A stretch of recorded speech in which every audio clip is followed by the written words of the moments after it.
This is a thorough plan, but I do have one last question before we take action.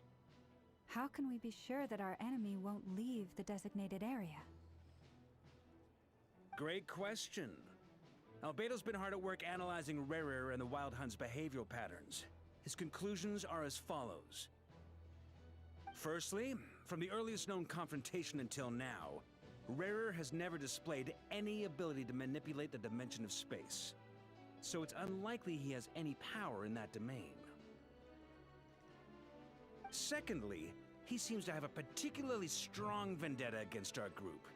If we put him in a fight-or-flight situation, he'll choose to fight every time.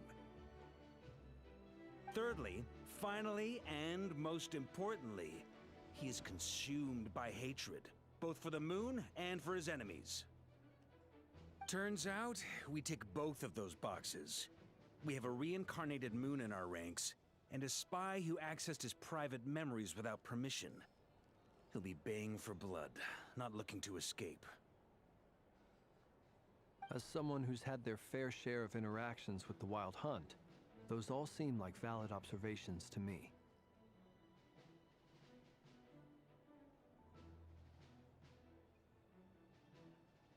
Understood. Then I will defer to the verdict of the group. Well, everyone, that's the plan in full detail. Albedo and Durin are carrying out their part as we speak. Plan approved. Scheduling. Okay, any firepower you need, I got you covered. Let's light this baby up. The Frost Moon Scions are behind you as well. And the rest of you?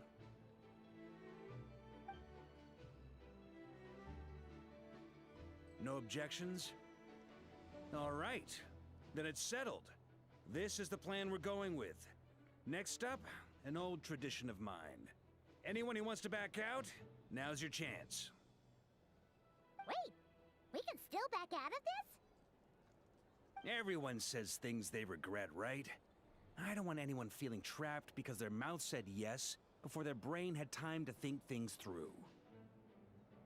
A very people-first approach. I hear that's common practice in the Knights of Favonius. Heh. Who'd you hear it from? D-Luke? Shh. We don't use people's real names at work. This contact will be known only as Owl, please and thank you. This plan can only work if everyone does their part. Flins and I will absolutely support it. We shall indeed. You'll be glad you accepted our help. Also, you are the last person I expected to see here, Miss Dory. It's not often I get called Dory in a work context. My peers usually call me Lord Songamabe.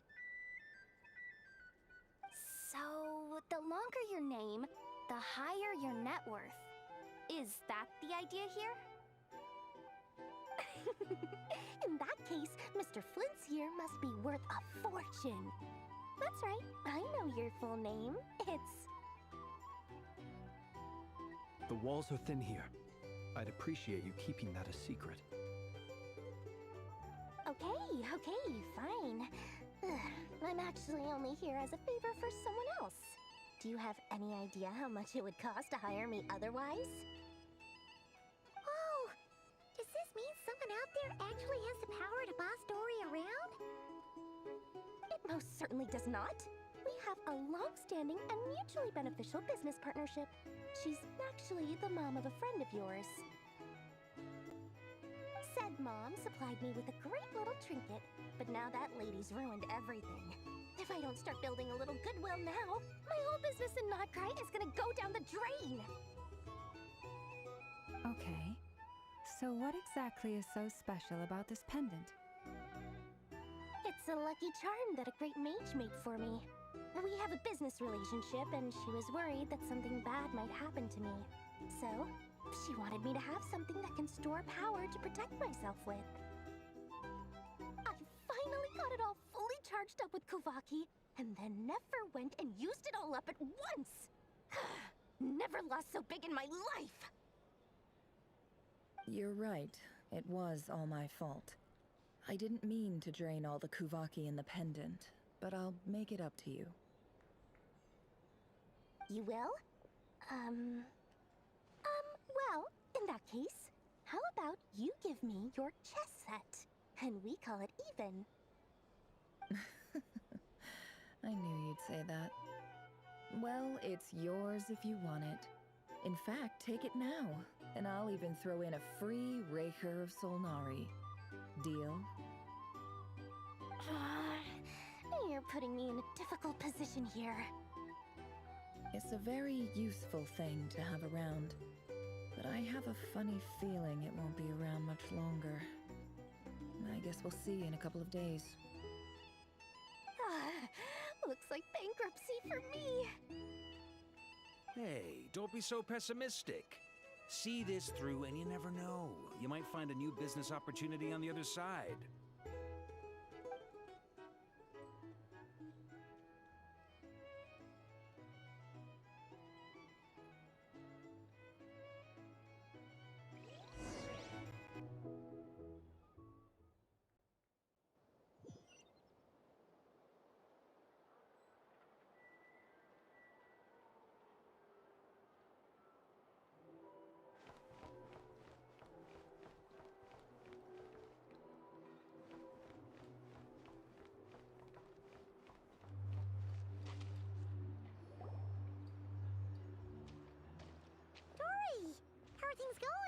Feeling ready?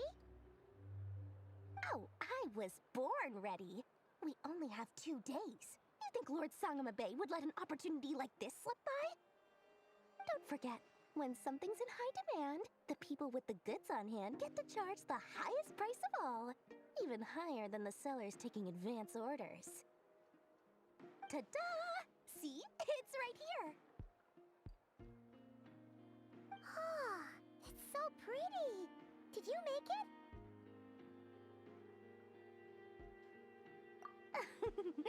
No, I have a supplier. We go way back, so he made me a very attractive offer. Aha! No wonder you were talking about lucky charms at the meeting. You've been getting Kave to make them for you.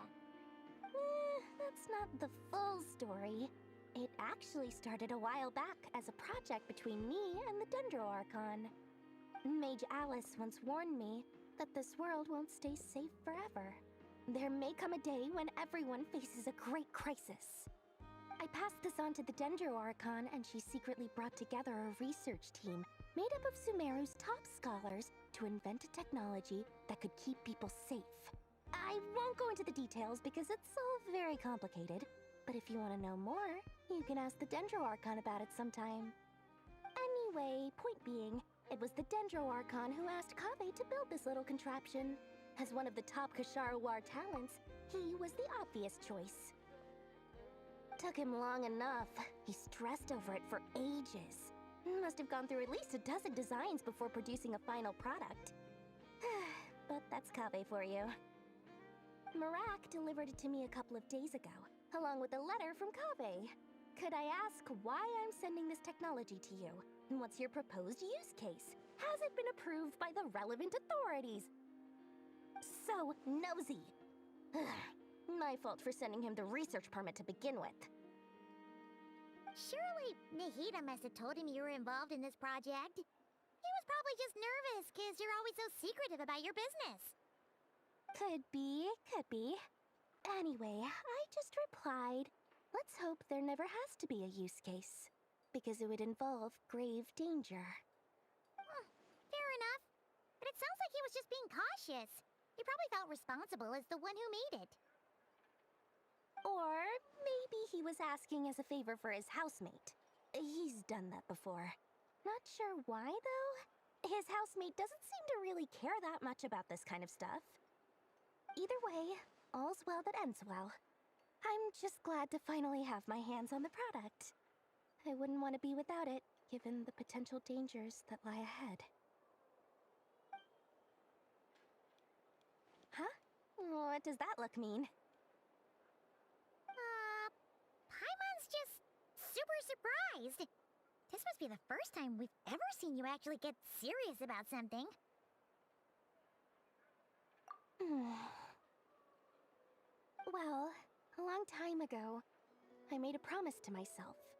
I promised that I was gonna live every day of my life with a big beaming smile. Obviously, Mora plays a big part in that. But there are always gonna be times in life when you have to give something back. That could mean paying back a debt, returning a favor, or showing some kindness. Alice has been a huge help to me over the years. She was the first investor I ever had. And I want my investors to know that Lord Sangamabe is the best in the business. And more than that, no one knows what the future will bring. Whatever happens, I want to make sure the Dendro Archon and all of Sumeru is prepared to face whatever comes.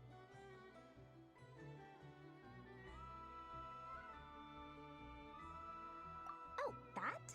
I was just making sure Nefer and I are square. Don't be thinking it was some sort of benevolent act. I'm no saint, so don't treat me like something I'm not. My priority is doing the business that I want to do, so long as my conscience lets me, but it usually does. That's the Lord Sangamabe business model. Alright, if you say so. I do say so, and that's the whole point. I'm a businesswoman. Don't go trying to figure out what kind of person I am. You'll exhaust yourself. Much easier for everyone involved if you just take my word for it. Oh, and could you two help me get this stuff where it needs to be? Thanks so much. You're my favorite assistants.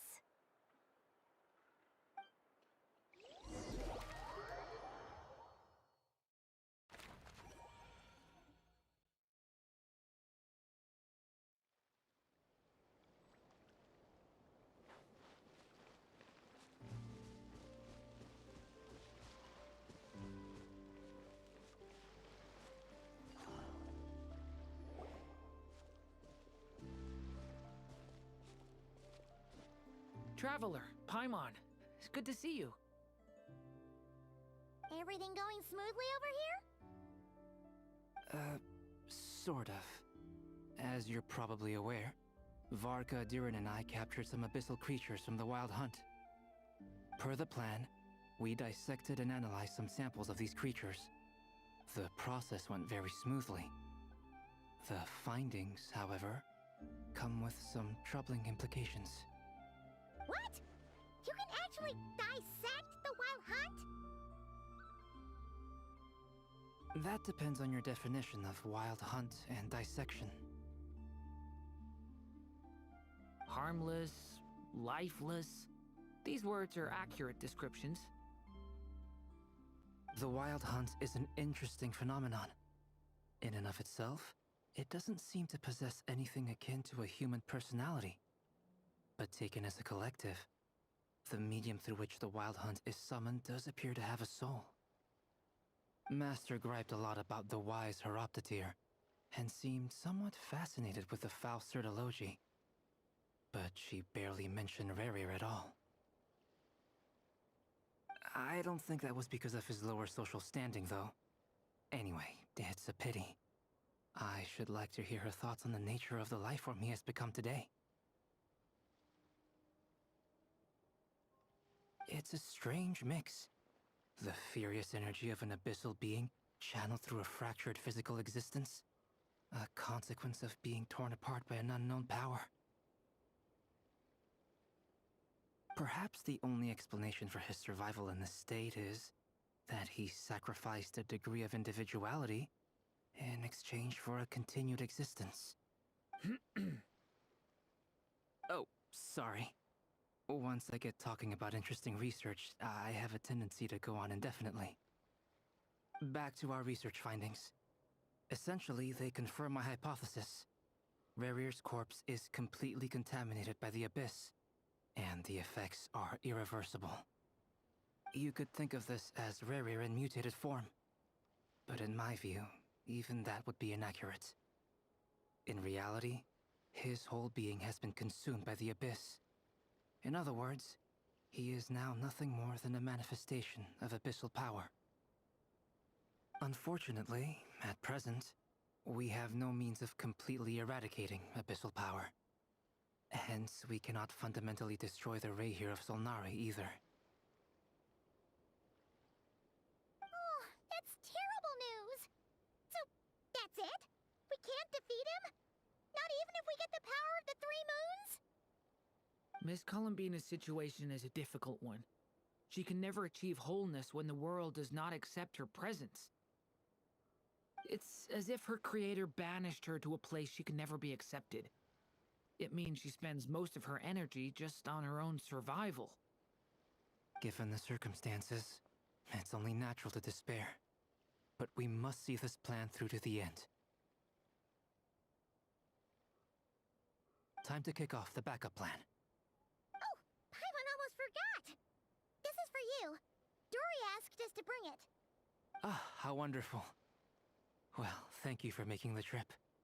Durin and I will be heading off shortly. I'm sorry I won't be there to protect you in person this time. Please be careful. All right then. Stay safe.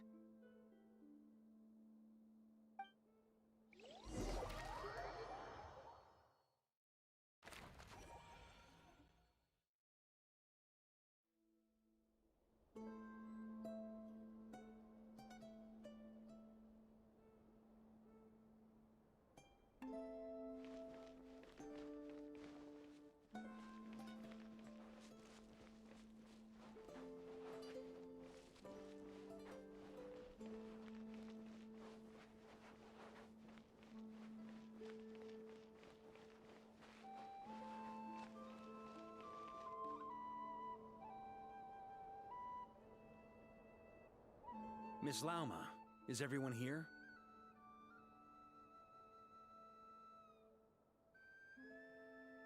Yes. The fate of my flock is in your hands, Grandmaster Varka. Please keep them safe. My lady, what are you saying? Within the next 24 hours, we will face the biggest crisis the world has ever seen. This is not a burden that we deserve to bear, but I believe that we reap what we sow in this life. So I intend to act. I must do what I think is right. For me, that means fighting for the future of Nodcry. This gentleman is the Grand Master of the Knights of Favonius, Varka, Knight of Boreas. In my absence, please follow his lead. Hey, everyone. Guess I should introduce myself. Well, to start with, I know my way around a battlefield. The biggest strengths are honesty and hard-workingness. Anyway, point is, I don't intend to let Lauma down. I'm gonna do everything in my power to keep every last one of you safe and sound.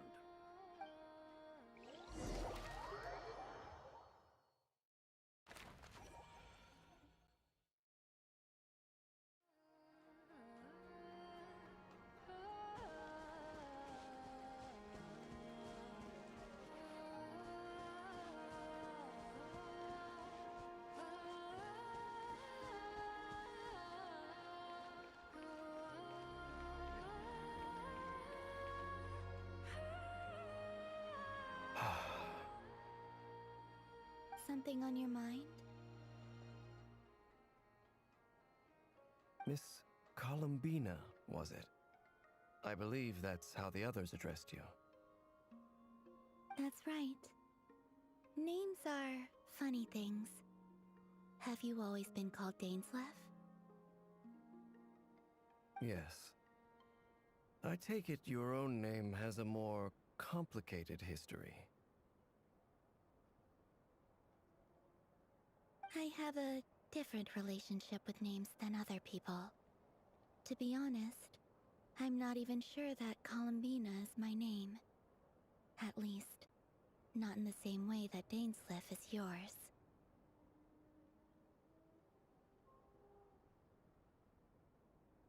but it's what everyone calls me, and I go along with it. A lot of my life has been that way. I get so used to things that I forget to question why they are so.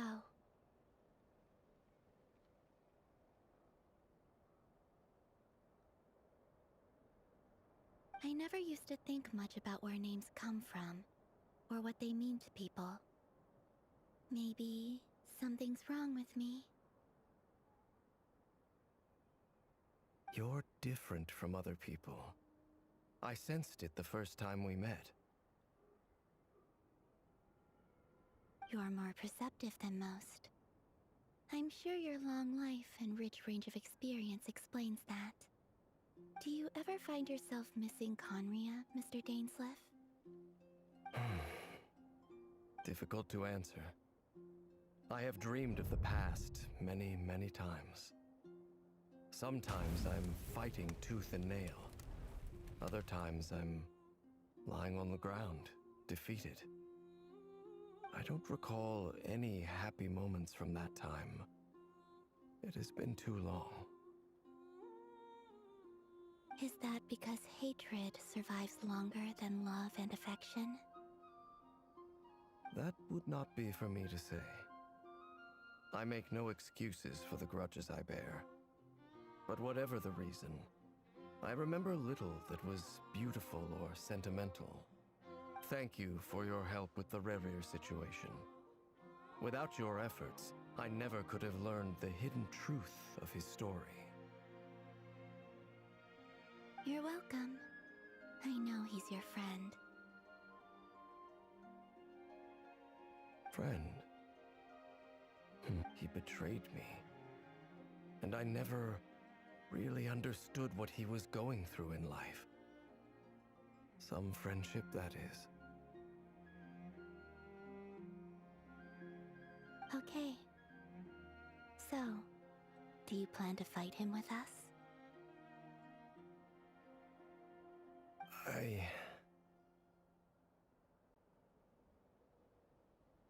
You see, you're torn. Now you know what really happened. You see the things he's done in a new light. I need some time. Of course. I completely understand. Anyone else in your position would feel conflicted too. Actually, I went through something similar myself recently. Something happened that changed my perspective on a situation. A situation I took for granted at the time, but now I feel very grateful for it. You mean the Harbingers who still support you, even though you've left the Fatui? Yes. I always thought they were only helping me because Harbingers are forced to work together. But then I abandoned them. A warrant was even put out for my arrest. And even now, they still support me. Which means I was wrong about them all along. Clearly, they view you as a friend. I feel a little guilty now. I regret not seeing her help for what it was, and not treasuring it. I see the guilt that you're feeling now, because I feel it too. Hopefully, talking about it will do us both some good. Have you noticed that the Traveler and Paimon are over there? I think they've been listening. Huh. Shall we say hello? Sure. Hello. Ah! They caught us!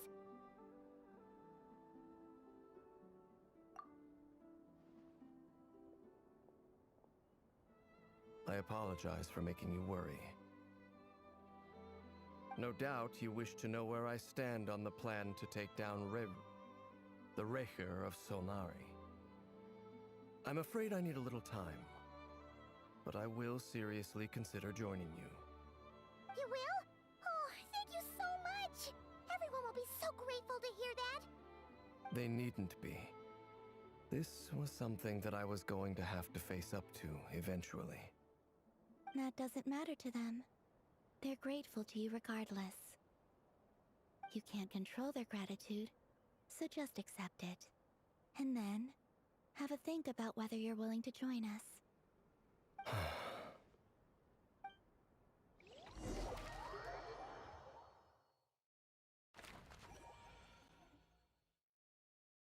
It's nearly showtime!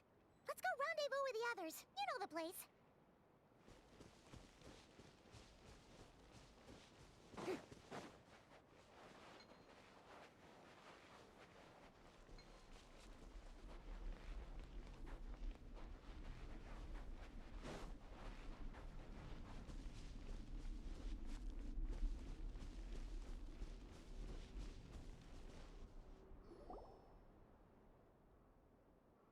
Ah, you're earlier than I expected. Hey, Flins! Been waiting here long? Not too long. I came a little early so I'd have some time to think. Are you nervous about the battle? Quite the opposite. I'm reminiscing on my past battles. When I was awakened by the Ratniki, I had not touched a weapon in many years. I felt like the battlefield was not where I belonged. But after waging war against the Wild Hunt for so long, I came to realize something. A life of absolute peace is simply not a possibility for me. My restless flame indicates that somewhere inside of me, there is a deep yearning to root out the evil in this world. Oh, that doesn't sound like such a bad thing. Well, in the past, when I was a Fae whose primary concern was hibernation, it was hardly ideal. But it certainly serves me well here in the present. And I am delighted to be able to join forces with you in this endeavor. Looks like I'm not the first to arrive. Ah, Miss Lauma. Did you sleep okay last night? I struggled to settle down at first, because of the nerves. But don't worry. I got enough sleep in the end. I'll be just fine. Please, I'm just doing my part. Nefer! Over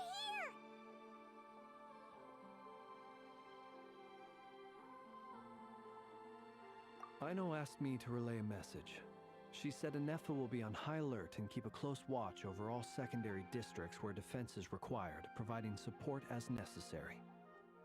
Meanwhile, Aino herself will provide range support to us directly, using her latest invention. Excellent. My thanks to all involved. The chest set's looking a little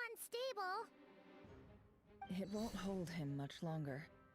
We should be prepared to engage at a moment's notice. No sense sitting around waiting. Let's make the first move while we still have the option. I agree. Paimon, find a safe hiding place. Got it! Be careful, traveler! I will.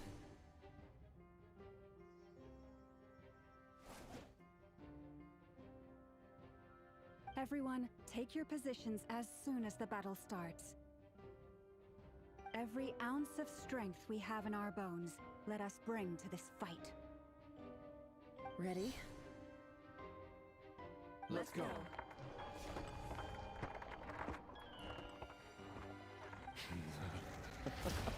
I've seen all your futile ploys before.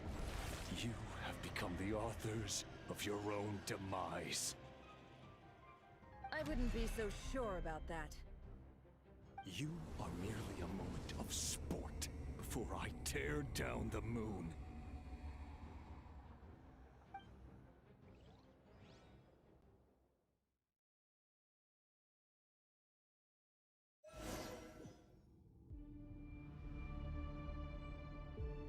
Stay on your toes. Yep, you too. Me! Observe. For you to hunt them down! Keep your distance. You poor lost lamb. No more lies. The moonlight betrays you.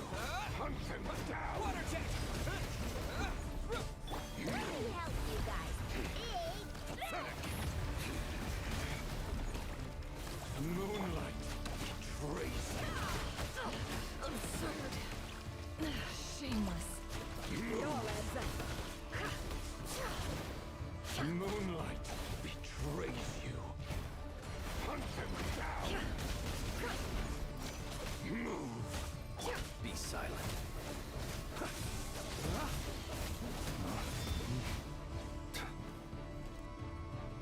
Close your eyes. Hunt them down. Steady now.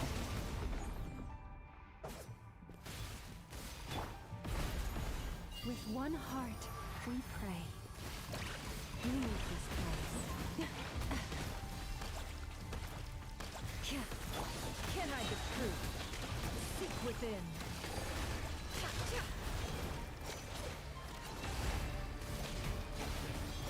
Hunt them down.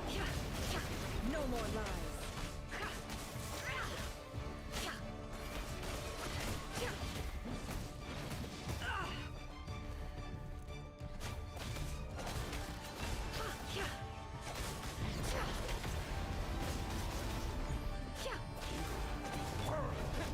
It began with the moon, and so shall it end. The moon will protect you.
Can't hide the truth.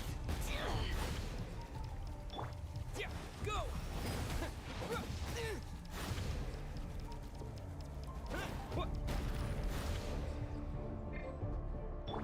You poor lost lamb.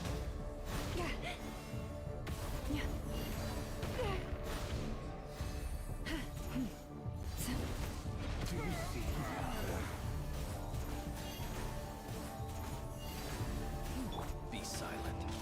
Vanir, when will it be as you foretold?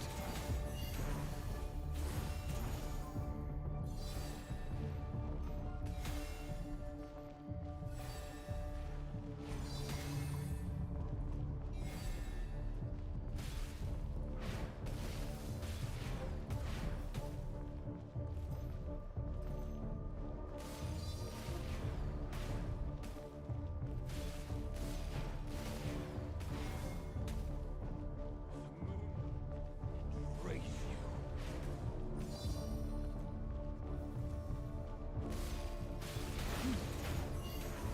Poor moon's night approaches.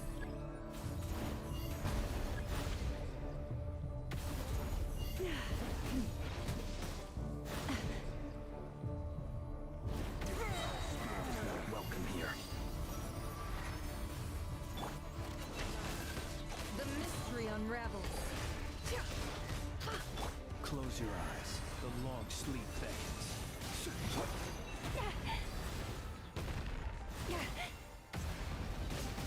I am being tested. Can't hide the truth. It all adds up. I saw this coming. The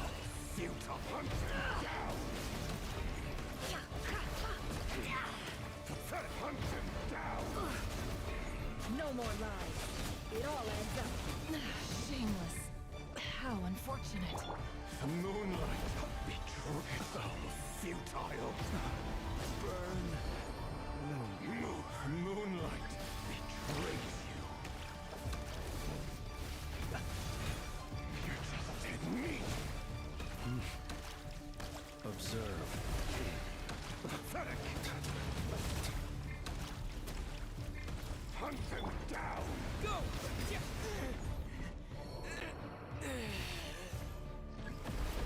It's all futile.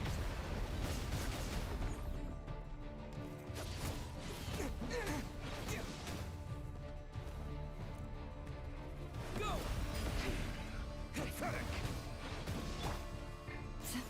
By the frost moon of old. Move. Stay your hand. The ebb and flow The moonlight is over. betrays. Move. You're just dead meat. The moonlight betrays you. Hunt them down. Your little game of heroics is over. Who wants to go first? Move.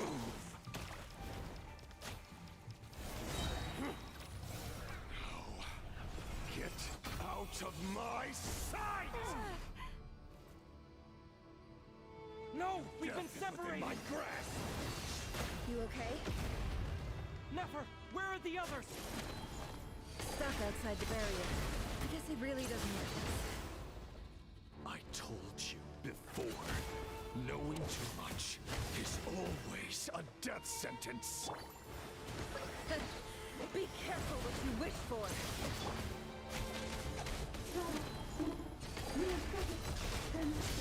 Lauma! Can you hear me? Silence. The voices are gone. But at least I know they're still there. I need to focus. Stick to the plan. Remember the most important task. Just keep stalling. If I can stall him for long enough, the moment will come. It all adds up. Can't hide the truth. Or to run, or to hide. The riddle remains unsolved.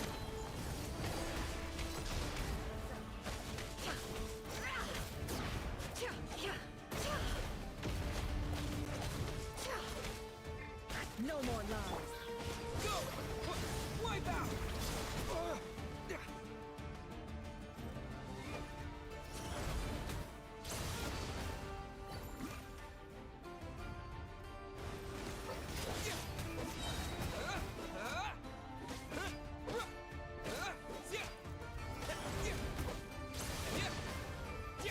Bombs away! Seek within.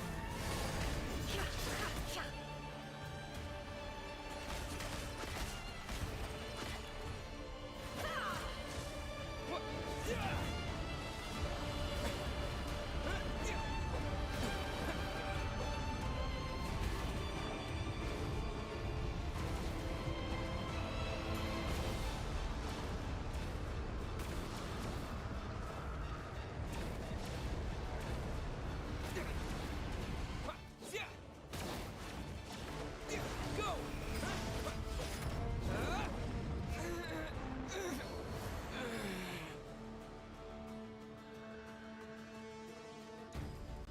Your death is within my grasp.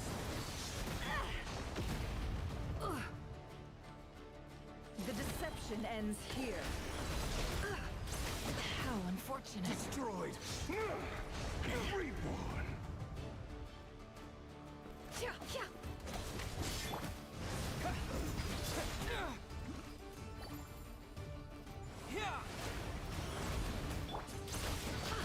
Seek within.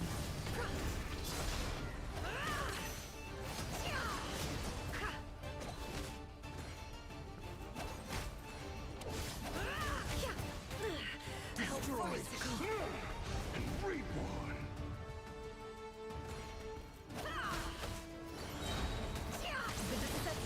ends here.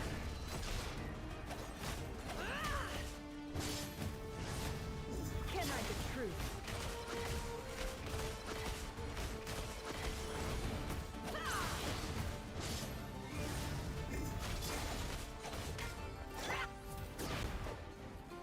Water jet! Bombs away!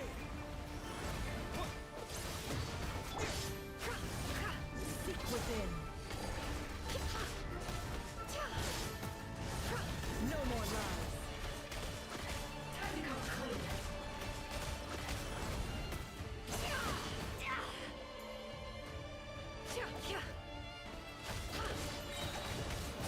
The deception ends here. Can't hide the truth. How farcical.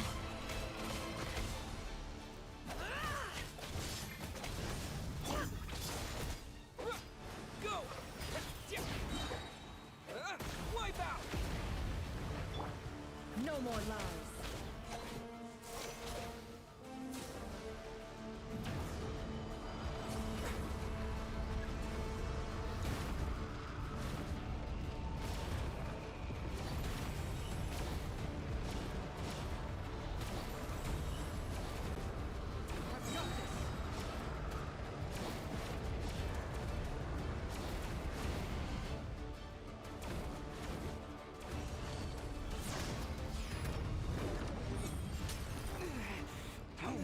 Broken.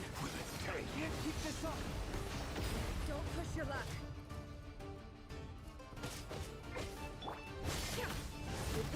Shame. No more lies.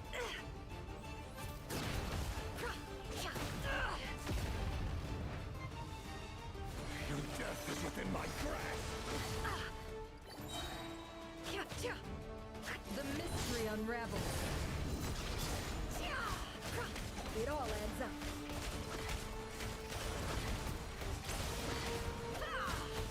Can't hide the truth. Water jet! Bombs away! It all adds up. It all falls into place. The deception ends here. No more lies.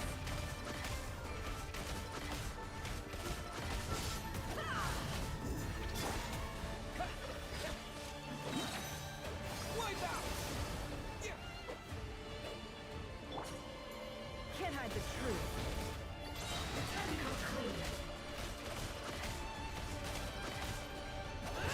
Seek within.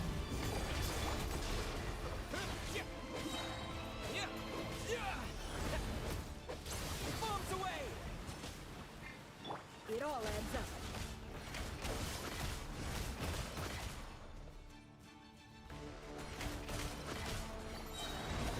The mystery unravels.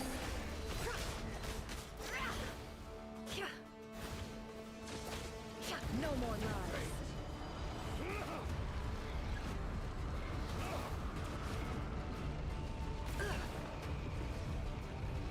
How unfortunate.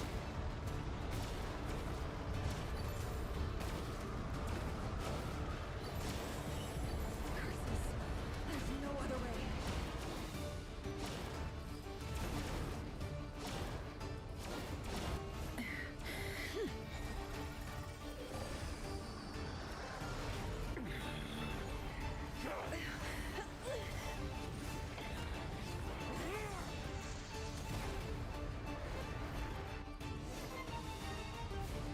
The only way to defeat Rerir is to borrow his own power. That means Columbina will have to disappear while you two bear the brunt of his attacks. You have to hold on. Find a way to keep him focused on killing the two of you.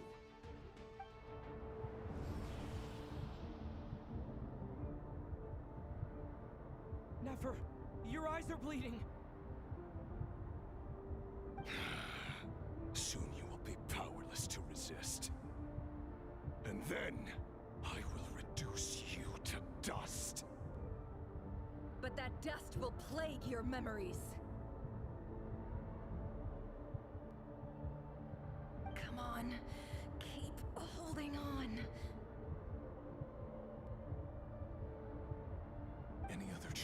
up your sleeve? Let's see them.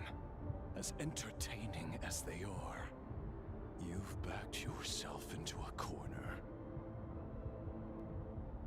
You don't fool me.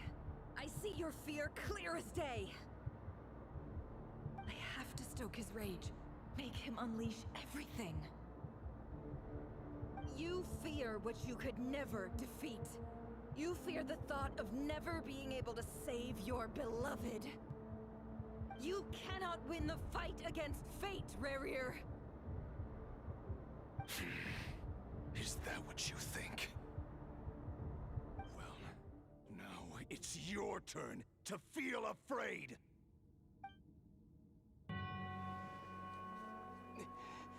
You fear the sound of your own name? Is it us you hate? Or is it what you've become? Let's see what becomes of you!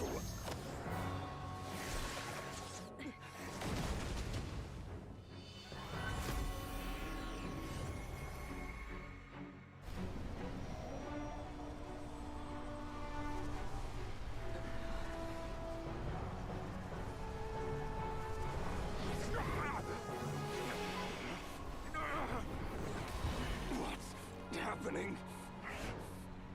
That power. I've seen it before.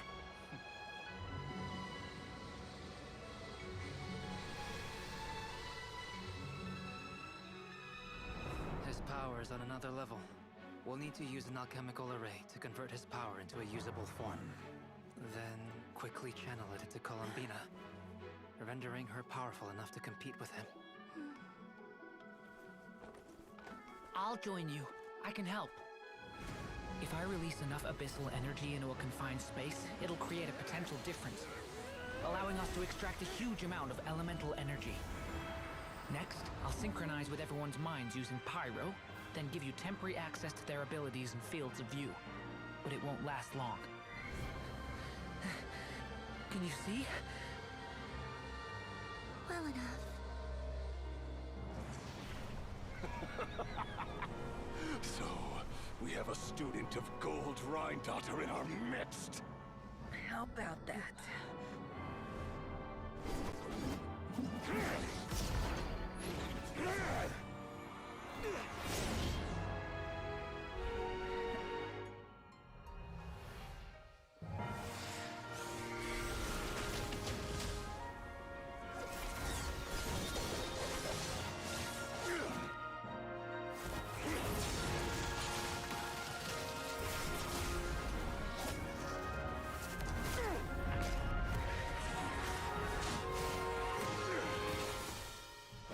You use my own power against me?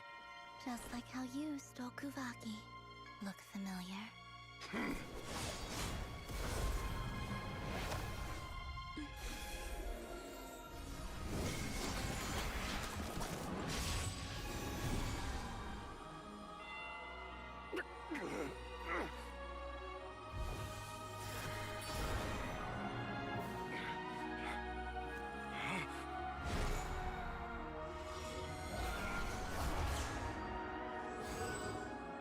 Don't you realize?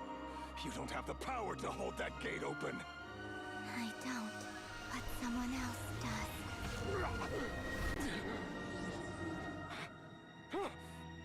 Goodbye, Rerir.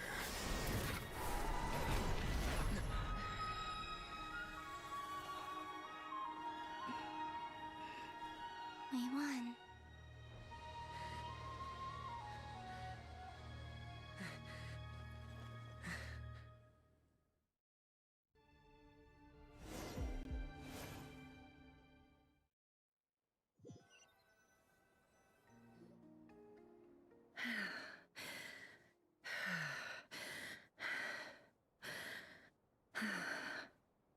Nefer, how are your eyes?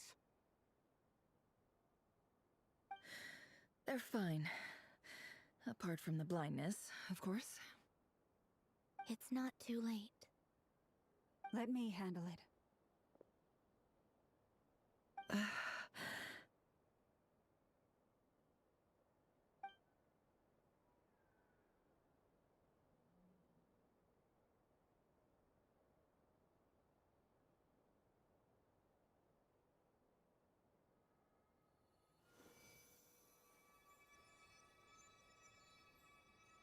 Miss Nefer. It's not like you to lose your composure. That was the most reckless thing I've ever seen you do. Reckless how? The situation was critical. Our lives were at stake. We had to do something. Even so. Okay. I guess you're right. Under the circumstances, it was a wise decision.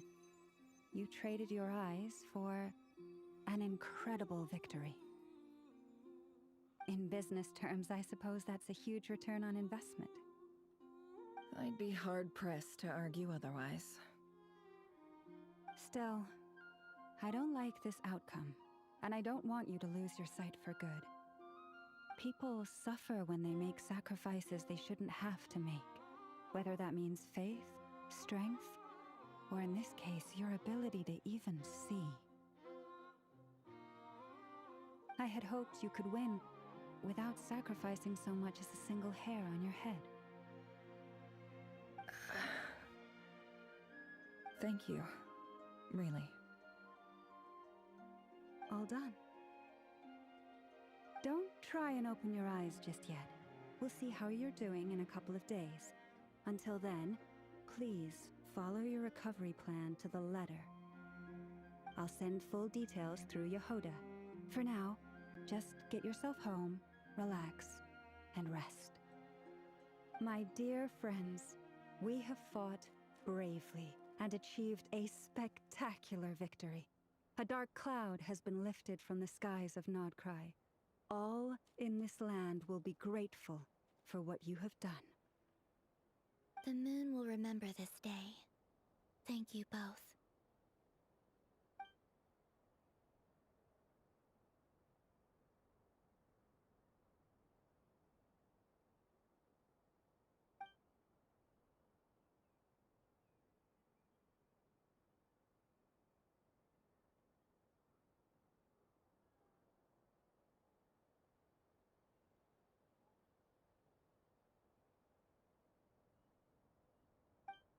There's something I want to let you know.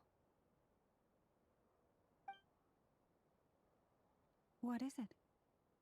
When Durin connected everyone's minds so I could access their powers, I also felt everything they felt. And since Nefer's eyes were injured, my eyes are hurting now too. Huh. Hold on. Let me try. I only feel the pain. There's no actual damage. I just thought I should tell you. You're right. There's no damage. That's a relief. But I must say, I'm surprised to hear the Kuthar share something like this with me. In the past, you never used to open up about yourself. Things are a little different now from how they were. I'm learning to share how I truly feel with my friends. Friends. You have no idea how glad I am to hear that.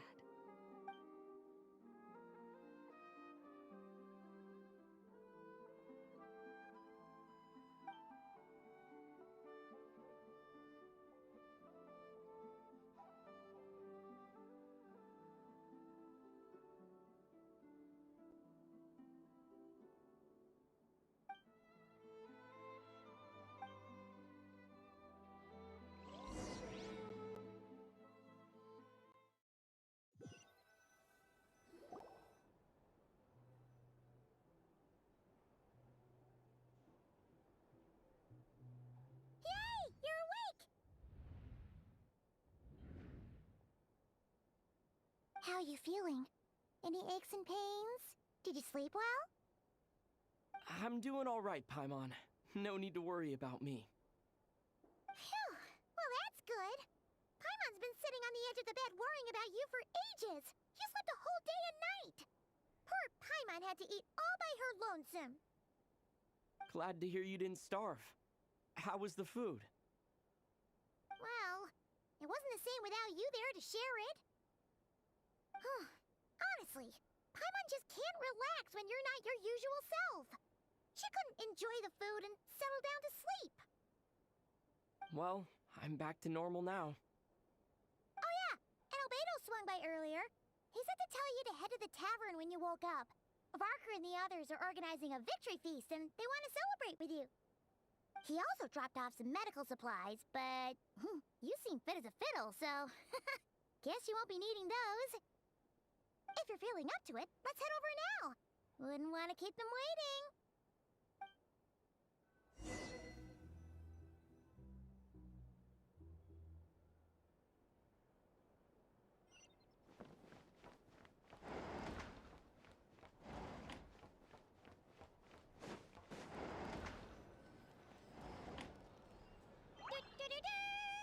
We're here! Traveler and Paimon! Perfect timing! We were literally just saying how there's no way we're holding this victory feast without you any longer, and we would have postponed it till tomorrow. How are you feeling today? Much better. Thanks. Don't worry about me. Relieved to hear it. If that changes, just let me know. Happy to check you over at any time.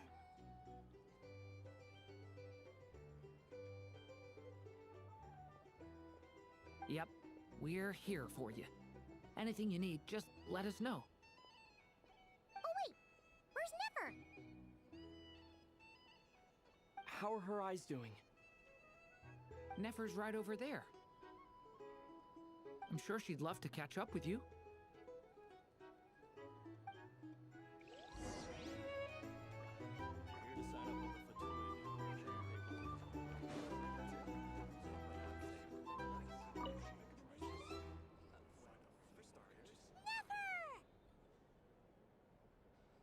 Traveler, Paimon, are you recovering well?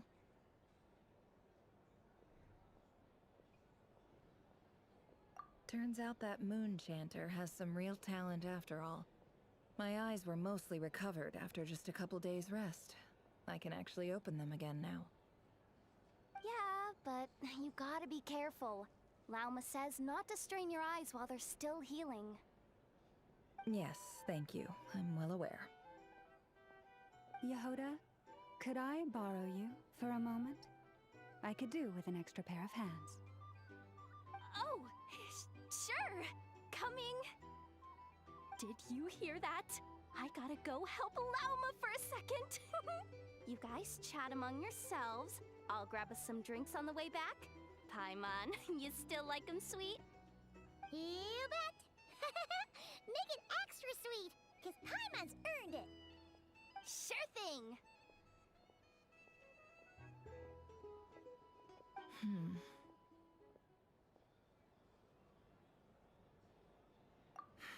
The Rerir of Solnari.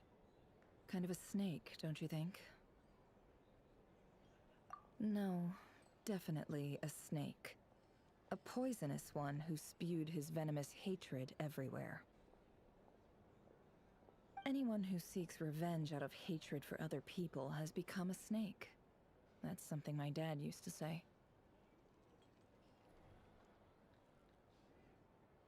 Perhaps. I'm sure it sounds like a very wise and open-hearted perspective to your ears. But me? I think hatred is a perfectly justifiable emotion.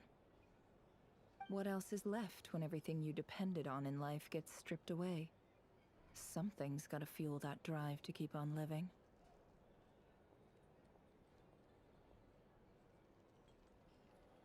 If you're worried about me, you can nip that in the bud. I'm not someone who gets stuck in the past. It's just... I suddenly feel like I was wrong to call my father a liar. He was just a fool. That's why the Academia turned their back on him, and why the other tribes ganged up on him. Oh, Father. How much better things could have been if you were a skilled liar. Look at the Ibis King. Thoth is a fiendishly cunning liar. And yet, strangely, he feels more like a father to me than my real dad ever was. He's never brought it up, but I'd bet he feels the same way. Why else would he give me the power to perceive the truth, while at the same time training me in the art of deception? Well, King Deshret banished him to Aru, which is essentially a prison, and posed 3 questions to him. He promised that he'd have his freedom if he could find the answers. His response was to take on a physical form and approach me, hoping that I could become his envoy and search for one of the answers on his behalf. Did he really think I'd fall for that? He's stuck there. He can't make me return what he gave to me. So that's enough for you to decide he's nice, is it? He's a prisoner, and he was scared. So he decided to perform some good deeds to win people's approval. He lives in fear because he's a deceiver. How is Rerir any different? You can't work as a spy your whole life and expect a happy ending. It's preposterous. Yet I can't say I don't understand it. Liars live in the darkness of their own making, but it's still human nature to want to go on living. They say that a liar's soul is the most worthless thing in the world. What do you think?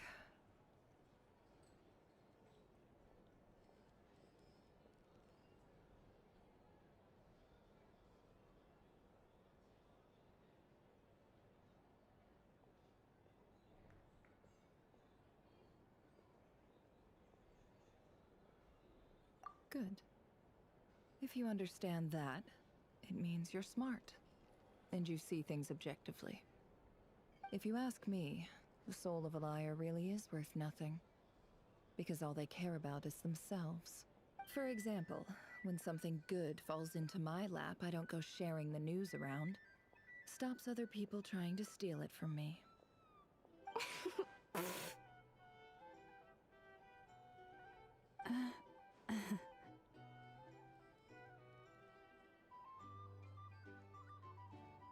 So be it.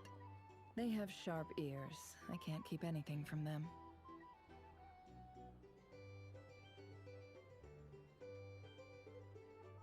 Oh, is that what it looks like?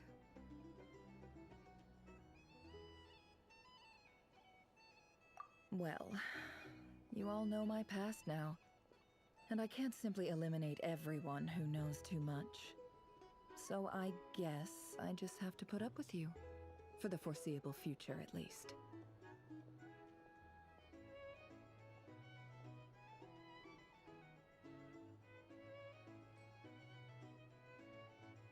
When you find yourself in a situation you can't control, the safest play is to keep calm and start monitoring everyone involved like a hawk. In the intelligence world, you need to have a sense of perspective and play your hand accordingly. If you understand what's at stake, please ensure my secret is safe with you. I trust you'll respect my wishes as a friend. But don't forget, I will also be watching you like a hawk. Very good. Oh wait! Now that the panic's over and we've all calmed down, Paimon suddenly remembered something. After all that build-up, our mystery ally never showed up even once!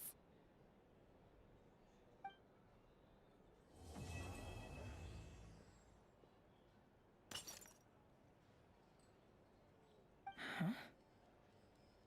Am I imagining things?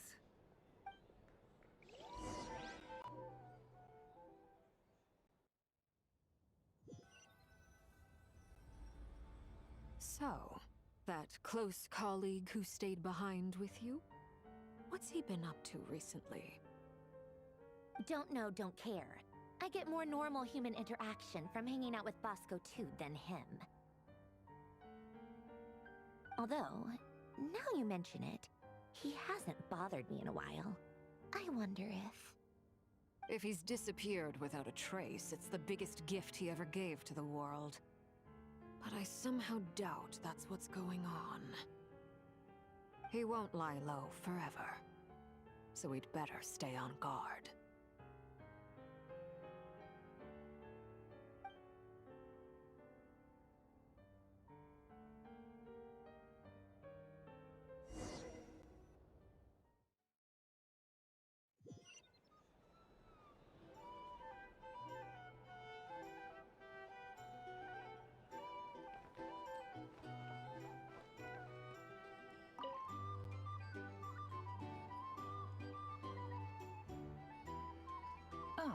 Lord Sangamabe. How lovely to see you. I must thank you for the device you provided. It was an enormous help. Would I be right in thinking that it was developed by the Academia? Why come and ask me when you clearly know already? I mostly came to thank you. That's more like it. A little gratitude goes a long way with Lord Sangamabe. Play your cards right, and you might even stand a chance of becoming my long-term supplier. The chance to work with such a kind and charitable investor as yourself would be a great honor for the Curatorium. Huh? Charitable? Who said anything about charity? First time hearing about it. Let's see. The first plot of land you purchased in Nodcry, your desert interests, and... Stop! What do you think you're doing? Exposing my investment history! It's nothing to hide from. They're all perfectly legitimate investments. And some of the land you purchased was with the intent of building a sanctuary? Yes, I heard about that too. How did you... You're a curious case, Lord Sangamabe. You don't like people finding out about your good deeds, do you? But I'm afraid no matter how hard you try to keep things under wraps, where there's a will, there's a way. You did it for Sumeru, didn't you? It was empty land that was gonna go to waste otherwise. I figured if I built something there, it might at least get some use in an emergency. Disasters are capricious things. They strike without any warning. I've lost family to a disaster before, and I don't want to lose any friends or business partners if I can help it. My elder sister used to dream of finding a sanctuary. Somewhere with plenty of food, water, and medicine. Where everyone could live happy lives. It was something I looked into, but after discussing things with the Dendro Archon, I decided on a more effective strategy. The tech people handled the tech, and Moneybags provided the Mora. It just made the most sense. It's a pity that so few people know the truth about you. Everyone says that you view everything in terms of Mora, and all you care about is growing your own wealth.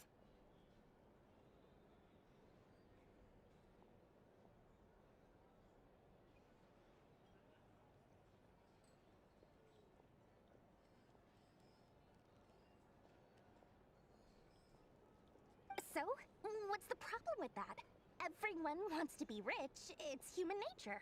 So yes, I love Mora, and it's nothing to be ashamed of. But surely you have dreams of your own, beyond just making Mora. You don't get it, do you? My dream is to invest in other people's dreams. And, you know, make a nice little slice for myself along the way. Just thinking about it makes me happy. That sweet, sweet sound of Mora. Thank you. For the device? And the pendant. Oh, that. I was just returning a favor. Don't worry about it. Seems like we've both been away from home for a very long time. Yeah. So long that I barely remember what my family even looked like. That would be your mother, father, and sister? Yeah, though it's been years since my sister passed away. It's not like I want to forget them, obviously, but memory can be even more ruthless than the most calculating business person. Beyond a certain point, if something isn't helping you, it just gets rid of it. My sister can't help me now. Slowly but surely, her face is fading from my mind's eye. It's become a vague impression. Not everything will fade. When loved ones pass away, the beautiful memories are the ones that last the longest. Yeah, that's true. If you ask me, that's the one silver lining in all of it. Well, that, plus, I'm sure that life is much better now than it was back then. Oh, absolutely. I have tons of Mora, a big beautiful house, business is booming, and I'm as happy as can be. You've got a lot going for you too. Boss of the Curatorium of Secrets? I'm sure there's plenty of Mora to be made in that line of work. I appreciate the vote of confidence.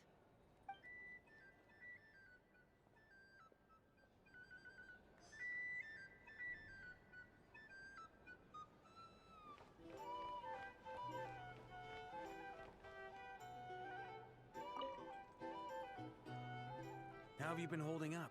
Any adverse reactions? If you start to take a turn for the worse, make sure you tell me right away. You don't need to worry about me, Grandmaster. I'm fine. I mean, I barely did anything, so... What? You're too humble, young man. You played an indispensable role in the battle for Nodcry. We can't thank you enough for your support. Sometimes, when people praise you, it's because you deserve it. The best thing is to accept it calmly and with grace. It's important to learn how to respond to words of admiration. Let's do a quick demonstration.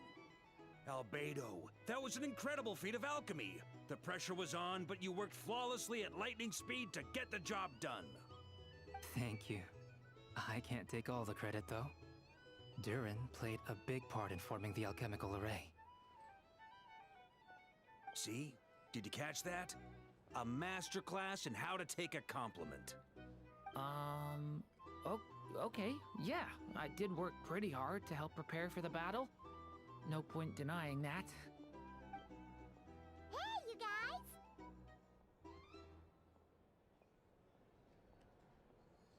Hey, look who's bounced back. Looking good, traveler. Seems like you've recovered.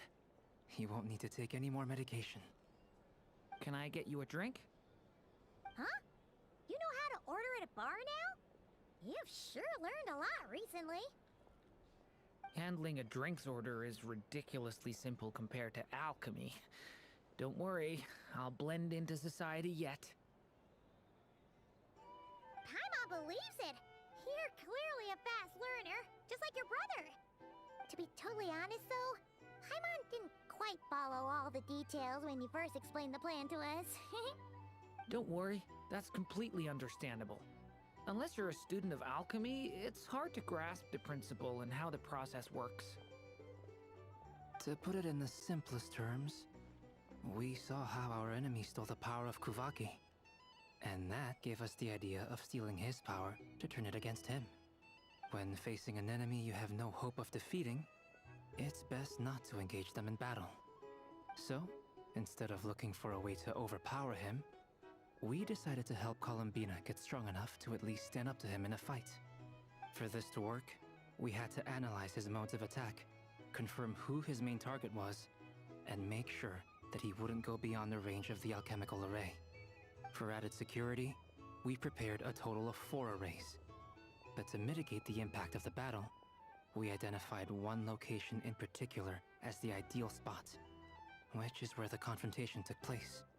The alchemical array absorbed his abyssal power. Then Durin processed it to render it usable by Columbina. That power enabled her to do what would otherwise have been nigh on impossible. What surprised me was that Dainsleif actually agreed to join us. Given his history with Rerir, he had every right to sit this one out.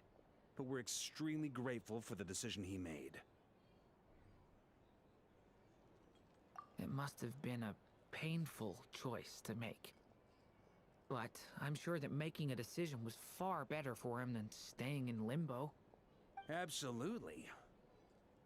He was torn between 2 paths, but in the end, he made his choice and stuck to it resolutely.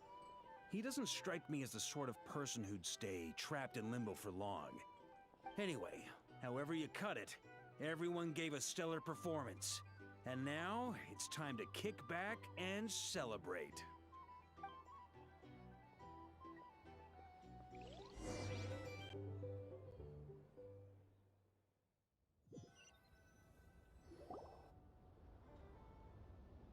That's the only reason you're here. Yes, I've thought a lot about it. And I've realized that you, me, and Arlecchino should be friends. I think this is very important, so I felt I had to come and tell you. Well, this is a new one. I'm so moved. I can't even hold my teacup. If that's all, you can leave now. Do you not want to be friends with me? Or is it that you prefer being co-workers? What is this, Columbina? Are you deliberately testing my patience threshold? Right now, my politeness module is active. But if you say another word, I swear I'll shut it down. If your politeness module was active, wouldn't you say the word please at some point? Polonia, please see Lady Columbina to the door. Will you still invite me to your next tea party? What? Yes, I think you will. Bye-bye, dear Sandrone.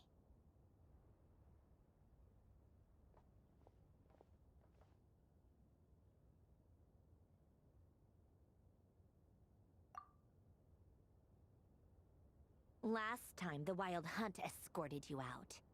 Would you rather I handled it myself this time? We just wanted to, see how you were doing now that it's all over. Why? Out of concern for my safety? I hope you didn't seriously think that the Rerir of Solnari would be able to lay so much as a finger upon me, given how prepared I was. Mostly because you kind of helped us out, so we just wanted to check you were okay. Looks like all your robots are fixed, huh?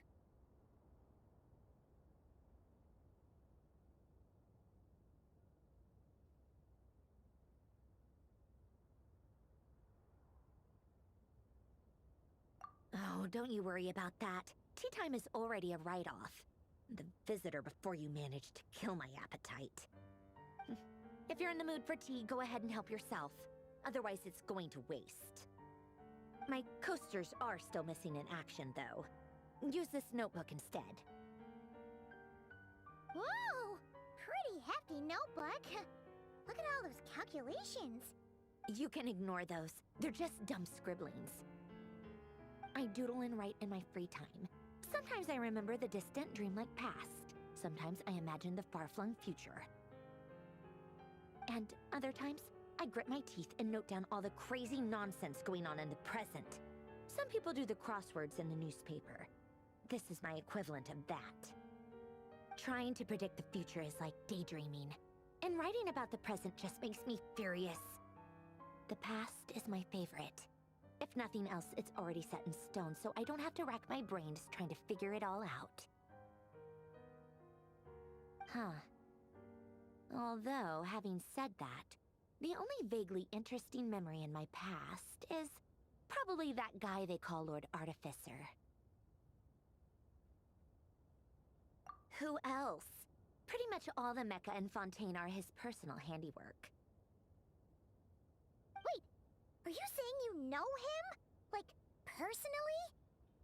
As a friend?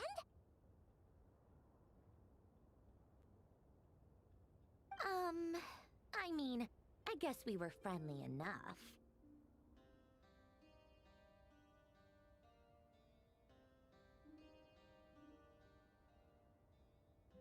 Yep. In fact, I'm probably the only normal person left who knew him at all. We used to chat occasionally back when he was still around. Before he passed away, he asked me to destroy all his manuscripts. I honored his request, but I did read through everything first before destroying them. I mean, I couldn't let the genius of Lord Artificer Alain Guillotin disappear like that. Would have been such a waste. So, that's where the formulas in your notebook are from? I just told you, those are my equivalent of crossword puzzles. They're just dumb formulas that I solve for fun when I'm bored. Alain's work was like epic poetry.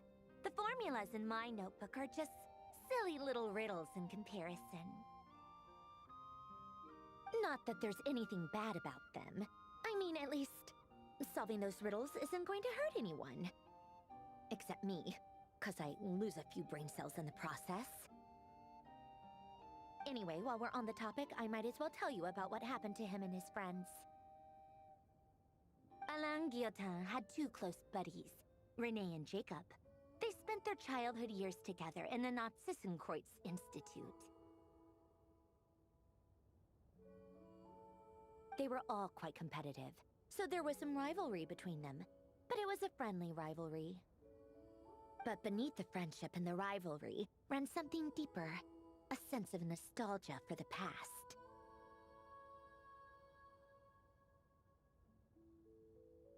Unfortunately, childhood would end, the prophecy would come true, the apocalypse would arrive, and the future would never be.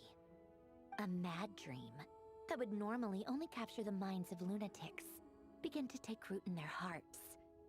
A dream of saving the world. And if Renee and Alain had been people of lesser wits, that dream would probably have ended up as something for them to joke about in their older years. But alas, they were some of the sharpest minds around. They nurtured that dream with the full power of their intellect, and it grew into something that ate away at their souls. The first of them to fall under its spell was Renee. Against Alain's wishes, he persisted in experimenting on a mutual friend of theirs to try and save their life. Alain did not approve and parted ways with Renee. It's complicated. Alain wanted to believe that Renee only did what he did for the sake of their friendship. But when he told me about what happened, I could tell he still had some suspicions about Renee's motives.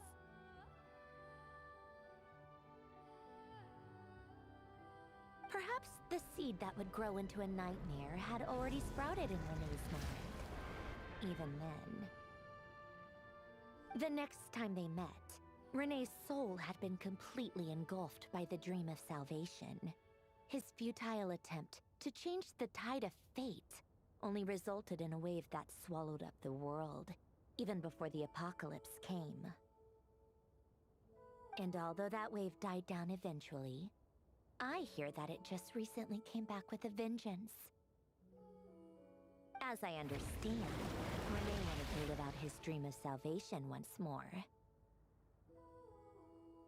But I'm told that the attempted resurgence finally died out for good. At long last, Renee awoke from... What do you think of Renee?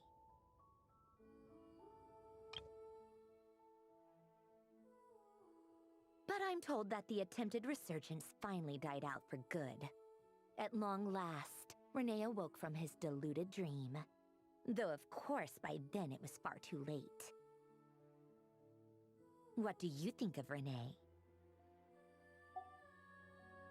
Do you admire his transcendent genius?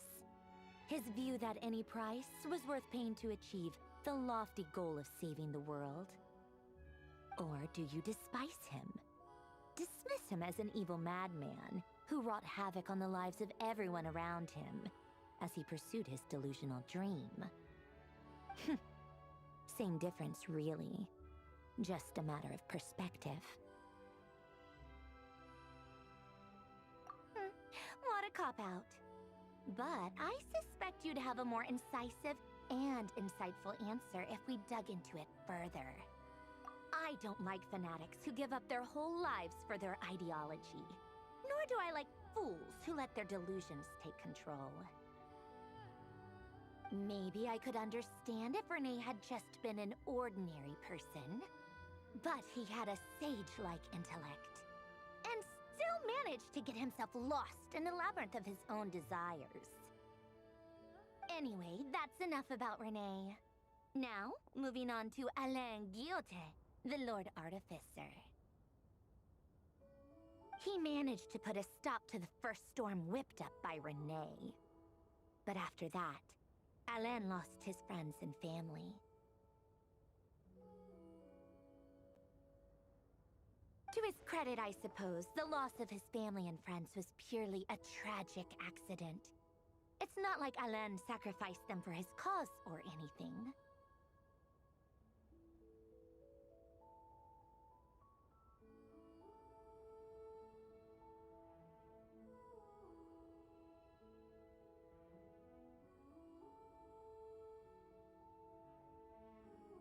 After that, the only thing supporting his work was the same dream that had dragged his closest friend down to the abyss.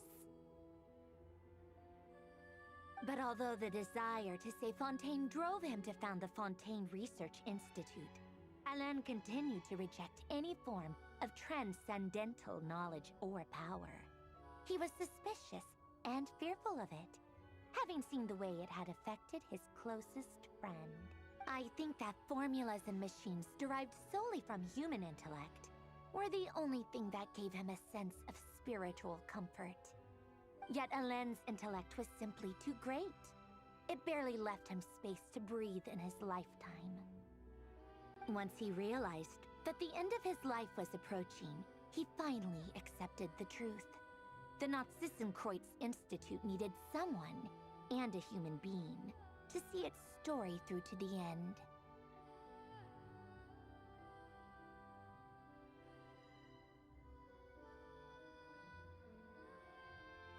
He quit working on his formulas, trading them in for the fairy tales that had played such a formative role in his childhood, but which he barely touched in his adult life.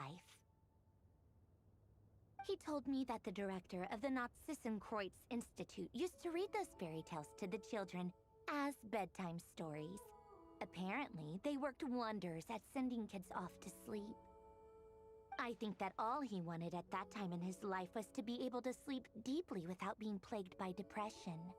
By that point, nothing else really mattered. At the very end, he laid down to rest in the ruins of the former Nazissenkreuz Institute orphanage, while the Fontaine Research Institute he had founded continued tirelessly with its work. Many years after that, tensions over competing dreams would once again cause a rift, this time between members of the Fontaine Research Institute. But the actions of those fools had nothing at all to do with Alen. And that is the story of two people from the Nazissenkreuz Institute who both wanted to save the world. One went all in on his fantasy of salvation without ever looking back, and ended up calmly sinking to the bottom of the deepest sea.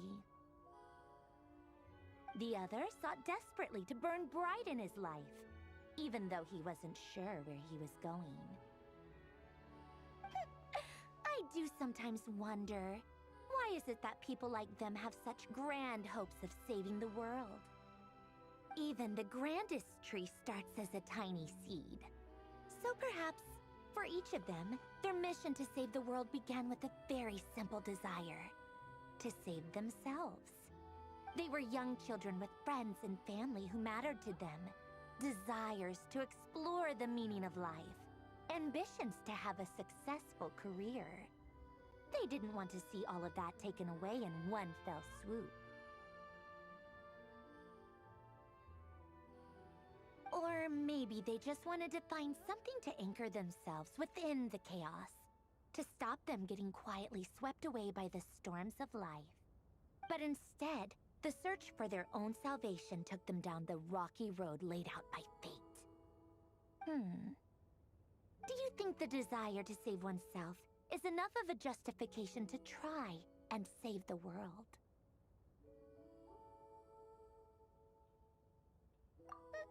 The way you said that sounded just like Alen. I asked him the same question back when he was in his prime, putting all of his energy into his work. He gave the exact same answer as you did.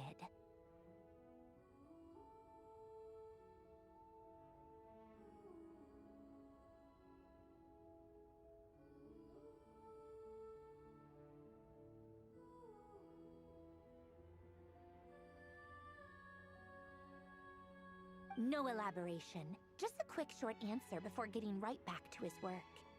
He was always that way. All right, tea time's over.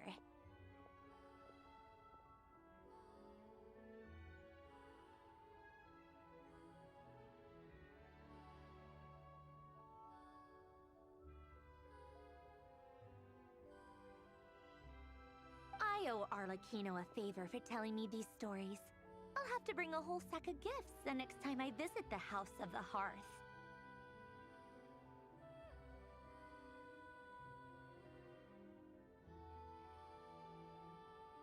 I'm gonna go tinker with Paulownia now. You guys can do whatever you want, as long as it doesn't involve interrupting me.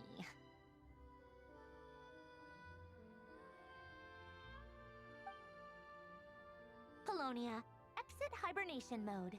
Begin diagnostics.